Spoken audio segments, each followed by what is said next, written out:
Welcome to the West Virginia Legislature on the West Virginia Channel. I'm Beth Voorhees.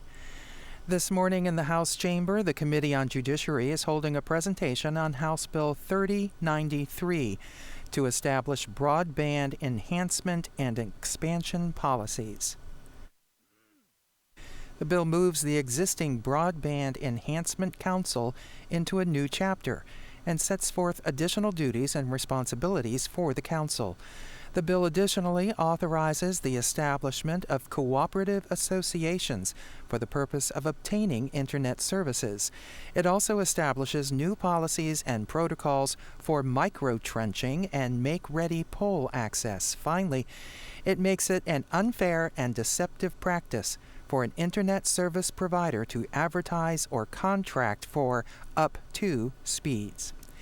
In addition to this presentation, a public hearing on House Bill 3093 will take place tomorrow morning at 8:30 in the House chamber.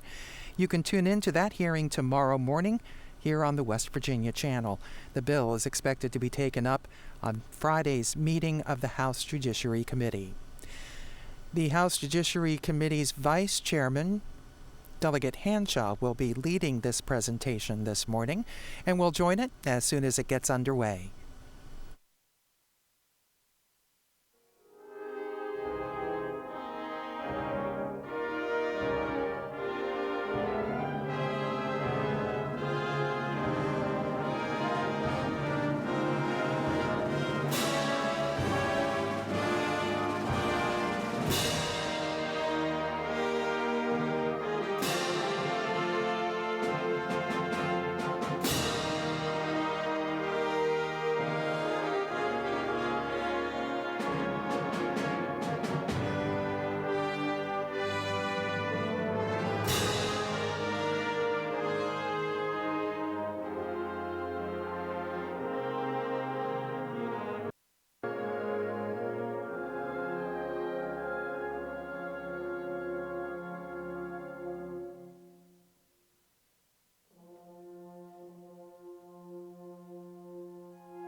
both in the form of testimony and in writing from several of you. We thank you for that. Part of this bill also is an outgrowth of work done by Senator Capito's office over the course of the last 18 months. The bill was inspired by some of the senator's work as a part of the Broadband Caucus in the United States Senate. This bill is meant to dovetail with some of the efforts being undertaken now by Senator Capito's office here in West Virginia. This presentation this morning is merely a summary of the bill. You have the bill available to you. It's on the system now, House Bill 3093. We will be working beginning tomorrow when the committee takes this up from a committee substitute, which will be available at that time. However, it will be largely the same. So most of what you will see in that committee substitute tomorrow will be available. It is available to you now, and that's the purpose of this presentation, is to introduce you to this bill in terms of its contents and let you begin to formulate thoughts and opinions that you may wish to share with the committee tomorrow morning in the form of either the public hearing or if you're called as a witness upstairs when the committee takes up the bill. The overall goals of House Bill 3093 are several, beginning with the establishment of mapping of services, authorization of co-ops to provide services to areas where there aren't incumbent providers,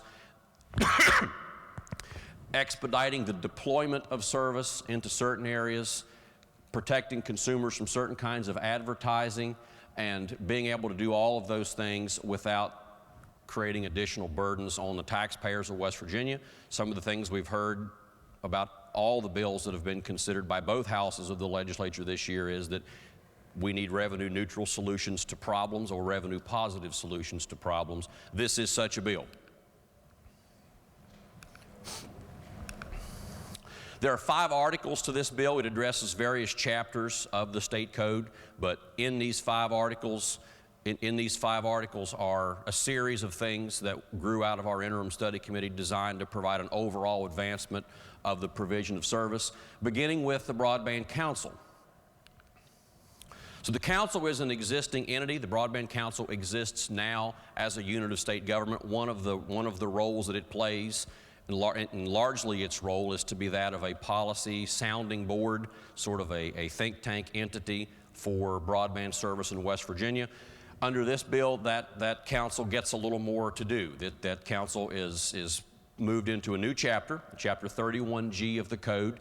It remains under the Department of Commerce, but it gets a bit of a refocus. So the effort and work of the Broadband Council gets retooled under this bill. The Broadband Council gets some expanded powers. It establishes a nucleus for data collection and provides that the Broadband Council will be the conduit, no pun intended, for the flow of information about broadband service in West Virginia. And it also provides an explicit challenge to the council to be a think tank for the development of policy recommendations to the legislature on this overall topic, which largely dovetails now with the function that the council is currently playing in its role as a government agency. The current makeup of the council is retained. The 13 voting members of the council are retained. That isn't impacted by this bill. However, what the bill does is give some protection to those members who currently serve as members of the council. So one of the concerns that some have had is that the Broadband Council takes a bit of a conservative approach to its work because it's an at-will body. This bill, House Bill 3093, gives a little protection to those members of the council by putting a term on each of those members and adds some language that retains all of the current appointed members to the council.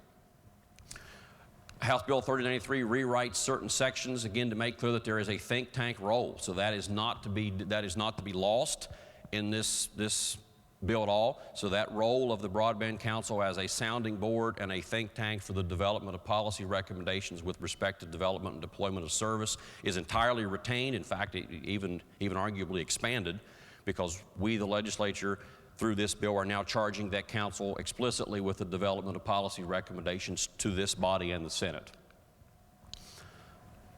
There's no longer the requirement that the Broadband Council define underserved areas based on identified criteria, and you'll see when you read the bill that we've now charged the Broadband Council with looking more broadly at how services provided across the entire state.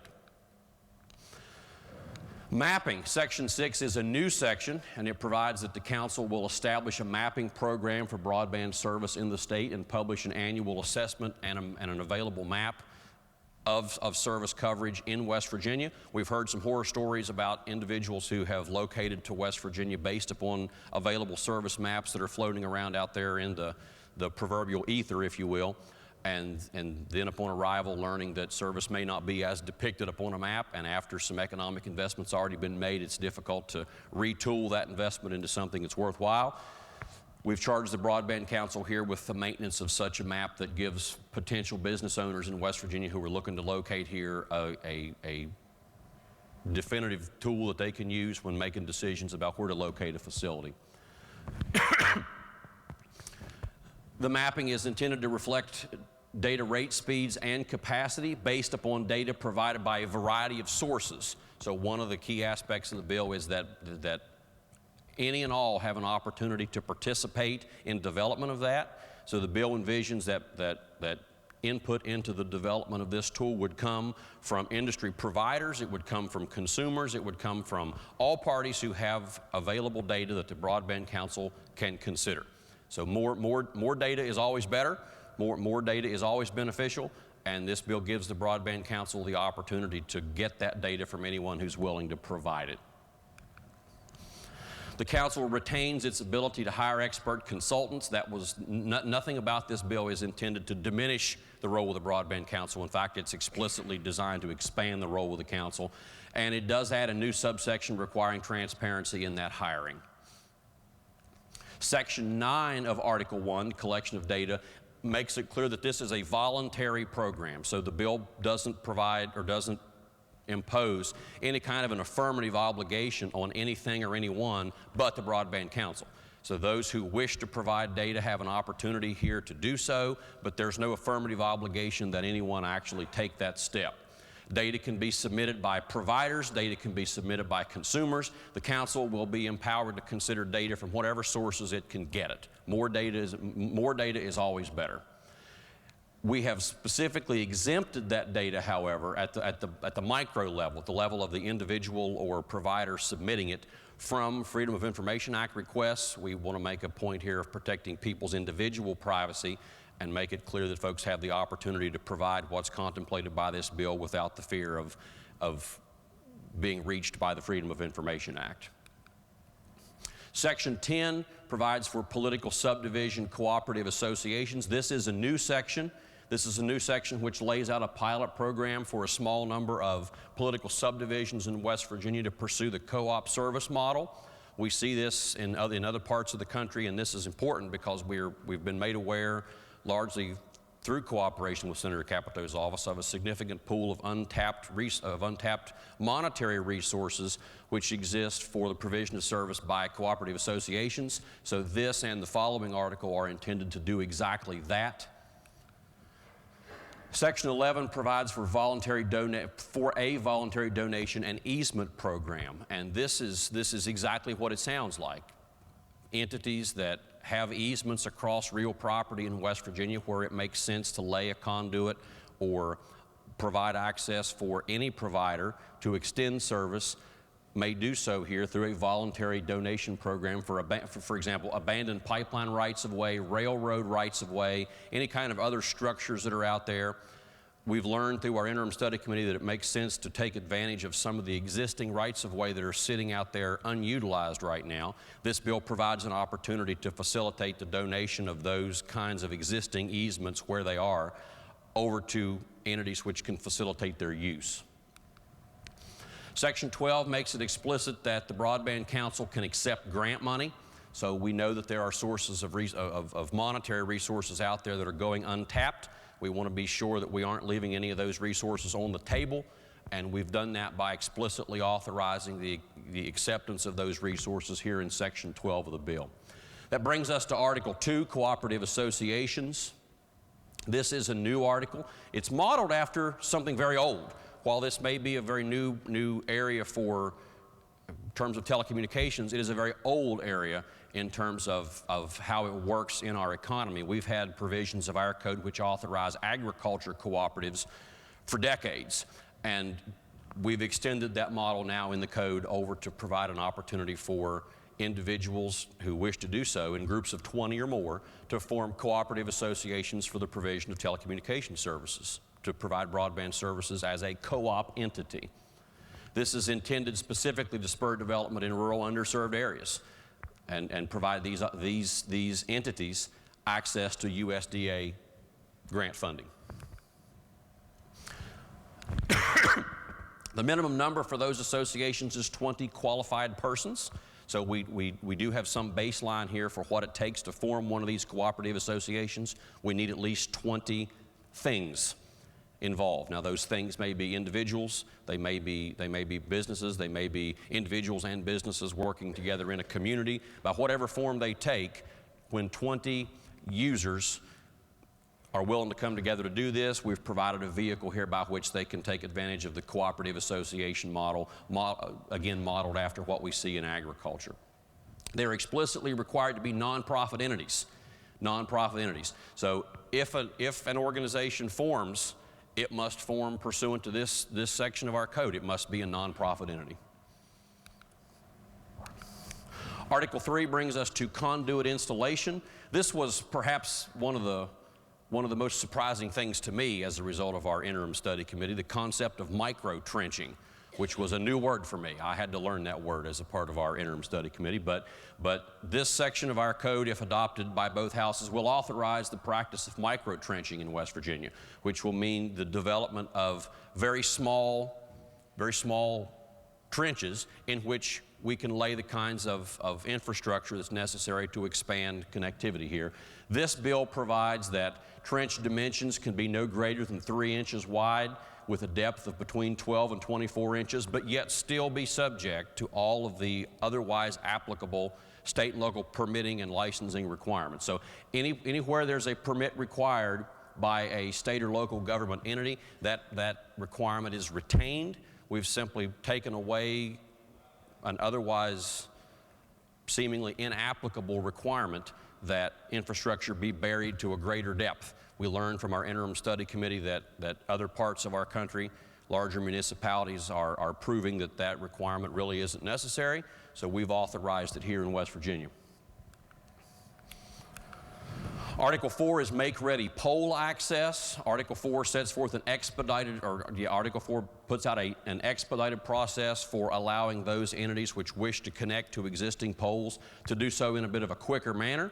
You still have to apply to the owner of the pole. That remains unchanged. That remains unchanged. What the bill provides is an expedited process for the owner of the pole to work with the applicant to facilitate the use of that existing infrastructure. It retains all the protection right now that exists for safety. It specifically excludes anything above the communication worker safety zone and electrical facilities. So all of the worker safety issues that exist today will exist after this bill is adopted, should it go forward. The last article of the bill relates to advertisement and the Consumer Credit Protection Act. The bill addresses the practice of how internet service speed is depicted. It makes unlawful advertisement of an up-to speed and switches us over as a state now to a minimum speed. In other words, services provided at a baseline rate as opposed to a top-end rate. This is the bill that's going to be taken up by our Judiciary Committee tomorrow. I realize that's quite a quick explanation of it, and that's by design. This is purely to introduce the community that's with us this morning to the bill and what it is intended to do. House Bill 3093 is available on our website right now. You can download it and see largely what we'll be taking up tomorrow. Those changes that the committee substitute will make apply to everything that you've already seen. They do not add new articles. So the overall framework for what we'll be discussing tomorrow at the public hearing and in committee meeting is these 5 articles. So the purpose of our meeting this morning is simply that. It's to introduce you to this bill, to put out there what our interim study committee said was a worthwhile effort to advance this service to our consumers in a revenue neutral manner.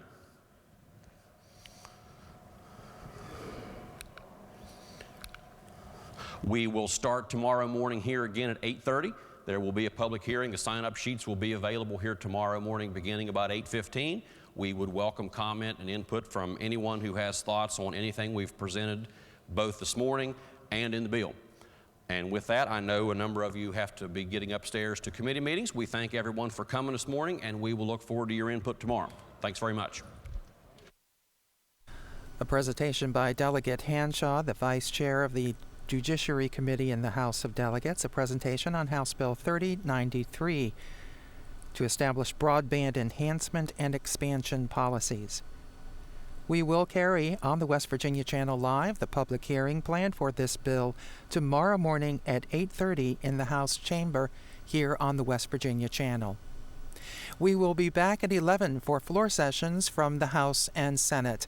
Until then, I'm Beth Voorhees for the West Virginia Channel, a service of West Virginia Public Broadcasting.